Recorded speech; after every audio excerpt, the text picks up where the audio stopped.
Hi friends, welcome to Ramya box. ఇవాళ మనం పకోడీతో పులుసు చేసుకోబోతున్నామండి. ఇది ఇడ్లీకైనా, దోశకైనా, పూరి, చపాతీ వేటికైనా చాలా బాగుంటుందండి. దీనికి కావాల్సిన పదార్థాలు మేమైతే 100 గ్రామ్స్ పకోడీ తీసుకున్నామండి. మీకు ఎంత కావాలో అంత తీసుకోండి లిమిట్.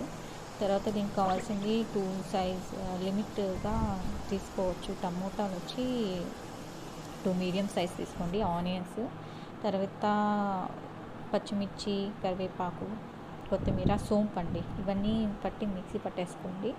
ఈ మిక్సీ పట్టేసుకున్న తర్వాత పాన్ పెట్టి అందులో ఆయిల్ పోసి పోపు వేసుకోవాలండి. అది ఆవాలు, ఉద్దిపప్పు వేసుకుని మనం మిక్సీ పట్టాం కదా ఆ మసాలాని అందులో వేసేసుకొని కొంచెం బాగా బ్రౌనిష్గా వచ్చేంత వరకు వేపాలండి. ఆ తర్వాత మనం వాటర్, మనకి గ్రేవీ తిక్కుగా కావాలంటే వాటర్ చూసి పోసుకోండి, లేదు కొంచెం నీళ్ళుగా ఉన్నా పర్వాలేదంటే వాటర్ ఎక్కువే పోసుకోండి. ఆ తర్వాత కొంచెం అదంతా తెల్లొచ్చినాక మనం చికెన్ మసాలా ఉంది కదండి, అది వేసానండి నేను. మీకు ఇంట్రెస్ట్ లేకపోతే స్కిప్ చేయండి. ఇది వాటర్ పోసాక మనం తెల్లు వచ్చాక మీకు తెలుస్తుంది, ఓకే వాటర్ తెల్లొచ్చిందన్నప్పుడు ఈ పకోడీని వేసుకొని అందులో అలా నలుపుతూ వేసిన ఒక 5 మినిట్స్ అలా ఉంచేసారంటే రెడీ అయిపోతుందండి.